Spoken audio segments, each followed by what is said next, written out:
A very good afternoon, my dear viewers. Welcome to my YouTube channel. This is Professor Arun Giredi here. In today's class, we would like to discuss about the forfeiting. Okay, this is another important aspect in case of Indian financial service. So, ಇವತ್ತಿನ class ನಲ್ಲಿ ನಾವು forfeiting ಬಗ್ಗೆ ನೋಡೋಣ. So, this is also another important concept of Indian financial service. So, let us discuss what is forfeiting. Forfeiting is a form of financial receivable or financing receivable of international trade. Now please understand, there is a two word. It is a financing receivable and it is related to international trade. So the factoring is maximum, it is related to domestic trade, whereas forfeiting is mainly related to international trade. So purely if you are exporting the goods from one country to another country, which activity takes place, that forfeiting activity takes place ಅಂತ ನಾವಲ್ಲಿ ಹೇಳ್ತೀವಿ. If the receivable takes from one country to another, if the middleman came from one country to another, like like a agent, so collecting agent is from one country and the loan giver is from another country and the loan receiver is from another country. So in that situation, in a case of international trade, so the forfeiting has came. Okay, so forfeiting means what here? The financier take all the risk. Now this, understand the word financier take all the risk. Who is the financier? Those person who is giving credit. Please understand the word. Those person who is giving the loan, those person who is giving the money, he is called as a financier. ಹಣಕಾಸು ಒದಗಿಸುವ ವ್ಯಕ್ತಿ ಅಂತ ನಾವಲ್ಲಿ ಕರಿತೀವಿ. ಇಲ್ಲಿ ಫರ್ಫೇಟಿಂಗ್ ಒಳಗೆ ಏನಾಗುತ್ತೆ ಅಂದ್ರೆ ಅಂತಾರಾಷ್ಟ್ರೀಯ ವ್ಯಾಪಾರಕ್ಕೆ ಸಂಬಂಧಪಟ್ಟಿರುತ್ತೆ, ಆಮೇಲೆ ಹಣಕಾಸಿನ ಸೇವೆಗೆ ಸಂಬಂಧಪಟ್ಟಿರುತ್ತೆ. ಇಲ್ಲಿ ಹಣಕಾಸು ಅಧಿಕಾರಿ ಏನು ಮಾಡ್ತಾನಂದ್ರೆ ಎಲ್ಲ ಅಪಾಯಗಳನ್ನು ಎದುರಿಸ್ತಾನೆ, ಎಲ್ಲ ಜವಾಬ್ದಾರಿಗಳನ್ನು ತಗೋತಾನೆ.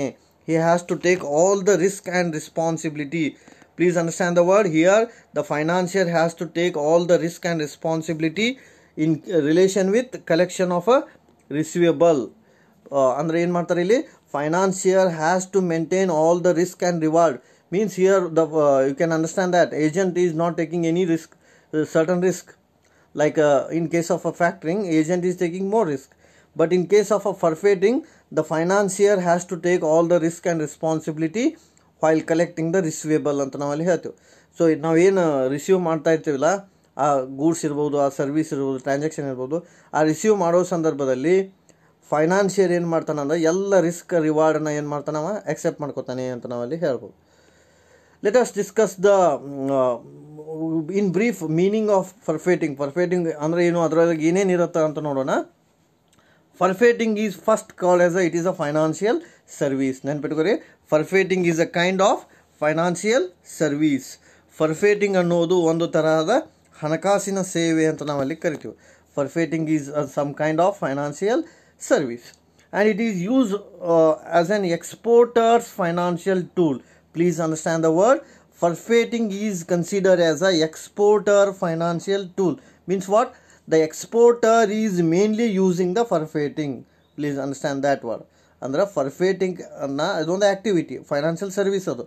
ಈ ಸರ್ವಿಸನ್ನು ಯಾವ ಸಂದರ್ಭದಲ್ಲಿ ನಾವು ಯೂಸ್ ಮಾಡ್ತೀವಿ ಅಂದ್ರೆ ಓನ್ಲಿ ಎಕ್ಸ್ಪೋರ್ಟ್ ಮಾಡುವಾಗ, ರಫ್ತು ಮಾಡುವಾಗ, ಎಕ್ಸ್ಪೋರ್ಟ್ ಆ್ಯಂಡ್ ಇಂಪೋರ್ಟ್ ಮಾಡುವಾಗ. ಅಂದರೆ ಈ ಆಕ್ಟಿವಿಟಿ ಇಂಟರ್ನ್ಯಾಷನಲ್ ಟ್ರೇಡಿಗೆ ಸಂಬಂಧಪಟ್ಟೈತಿ ಅಂದಂಗೆ. ಓಕೆ, ಹಾಗಾಗಿ ಎಕ್ಸ್ಪೋರ್ಟ್ ಬರ್ತೈತಿ ಇಲ್ಲಿ. ಎಕ್ಸ್ಪೋರ್ಟ್ ಫೈನಾನ್ಷಿಯಲ್ ಟೂಲ್ಗೆ ಸಂಬಂಧಪಟ್ಟಂಗೆ ಇದು ಮೇಂಟೈನ್ ಮಾಡುತ್ತೆ. ಆಮೇಲೆ it simply convert the credit sales at an international level into cash sales. Simply forfeiting convert credit sales into cash sales. Means what it has supposed to do? All the credit transaction is converted by forfeiting in the form of cash sales ಅಂತ ನಾವಲ್ಲಿ ಹೇಳ್ತೀವಿ.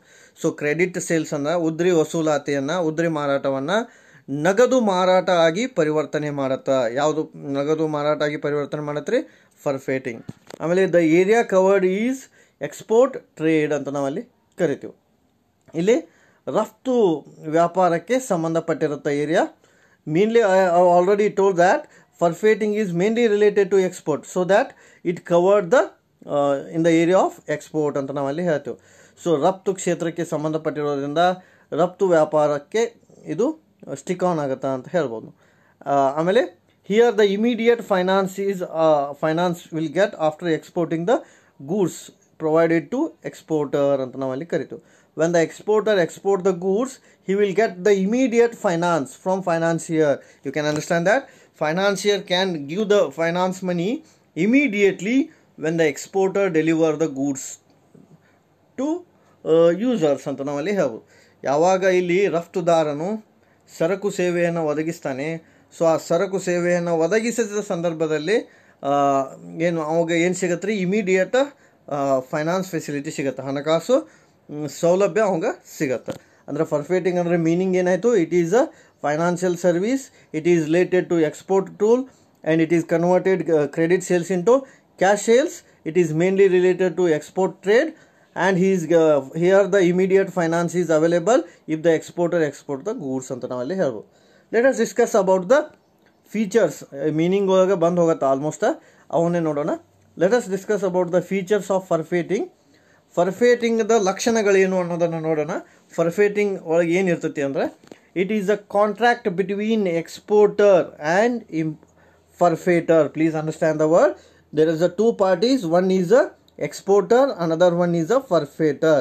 It is a contract between exporter and furfeiter. ಇಲ್ಲಿ ರಫ್ತುದಾರ ಮತ್ತು ಫರ್ಫೇಟರ್ನ ನಡುವೆ ಒಂದು ಒಪ್ಪಂದ ಆಗಿರುತ್ತೆ.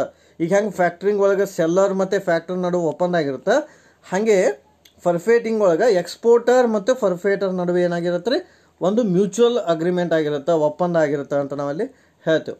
So ಅದಕ್ಕೆ ನಾವು ಫರ್ಫೇಟಿಂಗ್ ಅಂತ ಕರಿತೀವಿ. ಆಮೇಲೆ second one, exporter surrender all the rights over the receivable of importer to furfeiter. Here what the exporter means, exporter gives all his right to furfeiter. Please understand the word, because furfeiter is a middleman. ಹೆಂಗೆ ಅಲ್ಲಿ factor ಮಿಡಲ್ಮೆನ್ ಹಂಗ್ತಾನ, ಇಲ್ಲಿ ಏನು ಮಾಡ್ತಾ, ಯಾರು middlemen ಅದ ರೀ, ಫರ್ಫೇಟರ್.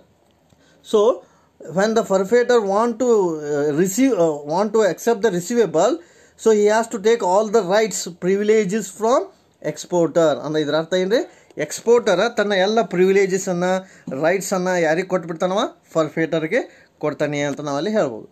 ನಂತರ ಏನಾಗುತ್ತೆ ಅಂದ್ರೆ, forfaiter assume that the credit risk and furfeiter will get the risk. Here now the exporter transfer his risk immediately to whom, ಫರ್ಫೇಟರ್. ಇಲ್ಲಿ ಎಕ್ಸ್ಪೋರ್ಟರ್ನ ಕೆಲಸ ಮುಗಿತು, ಅವ್ನು ಗೂಡ್ಸ್ ಕಳಿಸ್ಬಿಟ್ಟ, ಇಂಪೋರ್ಟರ್ಗೆ ಕಳಿಸಿದ, ಇಂಪೋರ್ಟರ್ ಕಡೆ ತೊಗೊಳ್ಳೋ ಜವಾಬ್ದಾರಿ ಯಾರಿಗೆ ಬಂತು ಈಗ, ಫರ್ಫೇಟರ್ಗೆ ಬಂತು. ನೋಡ್ರಿ, ಇಲ್ಲಿ ಇಂಪೋರ್ಟರ್ಗೆ ಕೊಟ್ಟಿರ್ತಾನೆ ಗೂಡ್ಸನ್ನು. ಸೊ ಆ ಇಂಪೋರ್ಟರು ಆ ಗೂಡ್ಸನ್ನು ರಿಸೀವ್ ಮಾಡ್ತಾನೆ. ಸೊ ಇಂಪೋರ್ಟರ್ ಎಕ್ಸ್ಪೋರ್ಟರ್ ರೊಕ್ಕ ಕೊಡಬೇಕು, ಆದರೆ ಎಕ್ಸ್ಪೋರ್ಟರ ಕಲೆಕ್ಟ್ ಮಾಡುವ ಜವಾಬ್ದಾರಿನ ಯಾರಿಗೆ ಕೊಟ್ಬಿಡ್ತಾನೆ ರೀ, ಫರ್ಫೇಟರ್ಗೆ. Is a middle man of a international trade. ನೆನಪಿಟ್ಬೇಕು, forfaiter is a middle man of a international trade. ಹಾಗಾಗಿ furfeiter assume the credit risk and provide the 100% cash immediately, so that you can understand very clearly. Here the furfeiter gives the entire amount of goods and he has supposed given to whom, exporter. ಸ್ವಲ್ಪ discount ಮಾಡಿ ಅಷ್ಟು ಹಣವನ್ನು ಅವ ಕೊಟ್ಬಿಡ್ತಾನೆ ಫರ್ಫೇಟರ್. ಯಾರಿಗೆ ಕೊಡ್ತಾನಪ್ಪ ಅಂದರೆ, ಎಕ್ಸ್ಪೋರ್ಟರ್ಗೆ. ನಂತರ ಫರ್ಫೇಟರ್ ಯಾರ ಕಡೆಯಿಂದ ಇಸ್ಕೊತಾನೆ ರೀ, ಇಂಪೋರ್ಟರ್ ಕಡೆಯಿಂದ ಇಸ್ಕೊತಾನೆ ಅಂತ ನಾವಲ್ಲಿ ಹೇಳ್ಬೋದು. Forfaiter collect the bill. ನೋಡಿ, ಕ್ಲಿಯರ್ ಆಗಿ ಕೊಟ್ಟಾರ. Forfaiter collect the bill value from importer as and when due ಅಂತ ನಾವಲ್ಲಿ ಕರಿತೀವಿ. When the exporter gives goods to importer, here importer has given money to exporter, but the exporter appoint forfaiter. So here exporter assign all the task to forfaiter to collect the money from importer. So ಅದನ್ನೇ ಕೊಟ್ಟಾರ ಇಲ್ಲಿ ಅವರು. Forfaiter collect the bill. ಯಾರ ಕಡೆಯಿಂದ bill collect ಮಾಡ್ಕೋತಾನವ, exporter ಕಡೆಯಿಂದ. Because exporter has to submit all is bill, means how much credit is given and what is the invoice copy, so what is the sales copy, everything he has to submit to forfaiter. Because later on who is the responsible person for that, forfaiter is the responsible person. So he has to collect the bill and value from an importer as and when due, means he has to collect as and when time permits, and it is always done without recourse to exporter. Please understand the word. ಇದು without recourse ಇರುತ್ತೆ, ಮರಳಿ ಕೊಡಲಾರದಂತಹ ಒಂದು ಸೇವೆ ಇರುತ್ತೆ. It is once done and it is complete, it should not be cancelled ಅನ್ನಂಗೆ. Okay, ಇಲ್ಲಿ total 5 ಜನ ಬರ್ತಾರೆ, ನೆನಪಿಟ್ಕೊರಿ. ಅದು ಇಲ್ಲಿ ಕೊಟ್ಟಿಲ್ಲ, ಬಟ್ ನೀವು ಬರೀಬೋದು. There are 5 parties involved in forfaiting. ನೆನ್ಪಿಟ್ಕೊಡಿ, there are how many parties, 5 parties involved in forfaiting. 1 is a exporter. ನೆನ್ಪಿಟ್ಕೊರಿ, ರಫ್ತುದಾರ. 5 ಜನ ಇರ್ತಾರೆ ನೋಡಿರಿ ಫರ್ಫೇಟಿಂಗ್ ಆ್ಯಕ್ಟಿವಿಟಿ ಒಳಗೆ. ಮೊದಲನೇದು ಎಕ್ಸ್ಪೋರ್ಟರ್, ಎರಡನೇದು ಇಂಪೋರ್ಟರ್, 3ನೇದು ಫರ್ಫೇಟರ್, ಫರ್ಫೇಟರ್, ನಾಲ್ಕನೇದು ಎಕ್ಸ್ಪೋರ್ಟರ್ ಏಜೆಂಟ್, ಎಕ್ಸ್ಪೋರ್ಟರ್ ಬ್ಯಾಂಕ್ ಅನ್ನಂಗೆ. Okay, exporter bank. ಆಮೇಲೆ ಇಂಪೋರ್ಟರ್ ಬ್ಯಾಂಕ್. ನಾವು ಪ್ಲೀಸ್ ಅಂಡರ್ಸ್ಟ್ಯಾಂಡ್ ದ ವರ್ಡ್. ಫ್ಯಾಕ್ಟ್ರಿಂಗ್ ಒಳಗೆ 3 ಜನ ಇದ್ದರು, ಬಟ್ ಫರ್ಫೇಟಿಂಗ್ ಒಳಗೆ 5 ಜನ ಬರ್ತಾರೆ. ಸೊ ಎಕ್ಸ್ಪೋರ್ಟರ ರಫ್ತುದಾರ, ಇಂಪೋರ್ಟರ ಆಮದುದಾರ, ಫರ್ಫೇಟರ ಹಂಗೆ ಕರೀತಾರೆ ಕನ್ನಡದಾಗ. ಆಮೇಲೆ ಎಕ್ಸ್ಪೋರ್ಟರ್ ಬ್ಯಾಂಕ್ ರಫ್ತುದಾರರ ಬ್ಯಾಂಕು, ಆಮೇಲೆ ಇಂಪೋರ್ಟರ್ ಬ್ಯಾಂಕ್ ಆಮದುದಾರರ bank. So these all 5 parties is involved in what? Forfaiting ಅಂತ ನಾವಲ್ಲಿ ಹೇಳ್ಬೋದು. Yes, in today's class will discussed briefly what is a forfaiting. ಇವತ್ತೇನು ಡಿಸ್ಕಸ್ ಮಾಡಿದ್ದೀವಿ, ಫರ್ಫೇಟಿಂಗ್ ಅಂದರೆ ಏನಂತ ನೋಡಿದ್ದೀವಿ. Forfaiting is mainly related to international trade and it is a kind of financing receivable. All the risk and reward is borne by the whom? Financier has to take all the risk. So as financials what furfeiting indicate, it is a exporter tool and it is related to international trade from credit sales to cash sales, and it is covered for export trade. Here the finance is get by the exporting goods immediately to exporter, and in the sense this is the particular contract between exporter and furfeiter. So the exporter has submit all his right and reward to furfeiter. Here the furfeiter assume the credit risk and give entire amount of credit to exporter.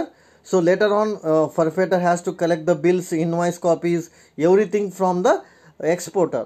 Later on he has submit to importer and collect the money. And it is always without recourse. And usually there are 5 persons involved in this activity. So who are those 5 persons? One is an exporter, another one is an importer, and the third one is a furfeiter, and fourth one is an exporter bank, and fifth one is an importer bank. So this is all about the main idea what actually the furfeiting means. ನೋಡಿ ಇಲ್ಲಿ ಭಾಳ simple ಅಂದ್ರೆ ಸ್ವಲ್ಪ technical ಐತಿ. ಫರ್ಫೇಟಿಂಗ್ ಅಂದ್ರೆ simple line ಒಳಗೆ ಹೇಳಿ ಮುಗಿಸ್ಬಿಡ್ತಾನೆ ಕನ್ನಡದಾಗ. ಫರ್ಫೇಟಿಂಗ್ ಅಂದ್ರೆ ಅದು ಅಂತಾರಾಷ್ಟ್ರೀಯ ವ್ಯಾಪಾರಕ್ಕೆ ಸಂಬಂಧಪಟ್ಟಿದೆ, ಅಂತಾರಾಷ್ಟ್ರೀಯ ವ್ಯಾಪಾರಕ್ಕೆ ಸಂಬಂಧಪಟ್ಟಿದೆ. ಇಲ್ಲಿ ಹಣಕಾಸಿನ ಅಪಾಯವನ್ನು, ಹಣಕಾಸಿನ ಜವಾಬ್ದಾರಿಯನ್ನು ಏನು ಮಾಡುತ್ತಾರೆ, ವಹಿಸಲಾಗುತ್ತದೆ ಅಂತ ನಾವಲ್ಲಿ ಹೇಳ್ತೀವಿ. ಆಮೇಲೆ ಇದು ಒಂದು ರಫ್ತುದಾರನ ಹಣಕಾಸಿನ ಒಂದು ಪದ್ಧತಿಯಾಗಿದೆ. ಇದು ಏನಾಗಿದೆ ರೀ, ರಫ್ತುದಾರನ ಒಂದು ಹಣಕಾಸಿನ ಪದ್ಧತಿಯಾಗಿದೆ. ಆಮೇಲೆ ಇದು ಅಂತಾರಾಷ್ಟ್ರೀಯ ವ್ಯವಹಾರದಲ್ಲಿ ಪತ್ತಿನ ಸಾಲವನ್ನು ಪತ್ತಿನ ಮಾರಾಟವನ್ನು ನಗದು ಮಾರಾಟ ಆಗಿ ಪರಿವರ್ತನೆ ಮಾಡುತ್ತದೆ. ಅಂದರೆ ಸಾಲದ ಮುಖಾಂತರ ಏನು ಮಾರಾಟ ಮಾಡಿರ್ತಾರೆ ಅದನ್ನ ಕನ್ವರ್ಟ್ ಮಾಡಿ ಕ್ಯಾಶ್ ಸೇಲ್ಸ್ ಮಾಡುತ್ತೆ. ಪತ್ತಿನ ಸಾಲವನ್ನು ನಗದು ಸಾಲವಾಗಿ ಪರಿವರ್ತನೆ ಮಾಡುತ್ತದೆ. ಆಮೇಲೆ ಇದು ರಫ್ತು ವ್ಯವಹಾರಕ್ಕೆ ಸಂಬಂಧಪಟ್ಟಿರುತ್ತದೆ. ಇಲ್ಲಿ ಹಣಕಾಸಿನ ವ್ಯಕ್ತಿಯು ಯಾವಾಗ ರಫ್ತು ಮಾಡ್ತಾನೆ ಅವನಿಗೆ ತ್ವರಿತವಾಗಿ ಹಣಕಾಸಿನ ಸೇವೆ ಸಿಗುತ್ತದೆ ಅಂತ ನಾವಲ್ಲಿ ಹೇಳ್ತೀವಿ.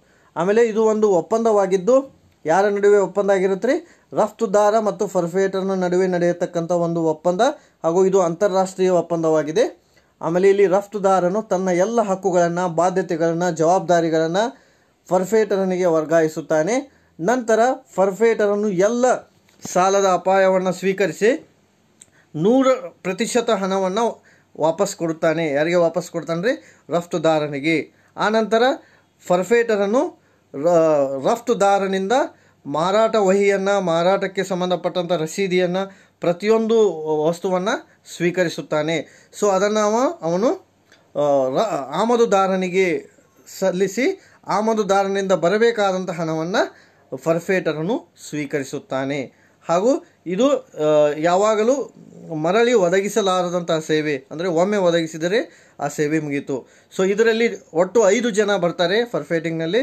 ರಫ್ತುದಾರ ಬರ್ತಾರೆ, ಆಮದುದಾರ ಬರ್ತಾರೆ, ಫರ್ಫೇಟರ್ ಬರ್ತಾರೆ, ಆಮೇಲೆ ರಫ್ತುದಾರರ ಬ್ಯಾಂಕ್ ಬರುತ್ತೆ, ಆಮದುದಾರರ ಬ್ಯಾಂಕ್ ಬರುತ್ತೆ. So this is all about the forfaiting and its features. Thanks for watching the video.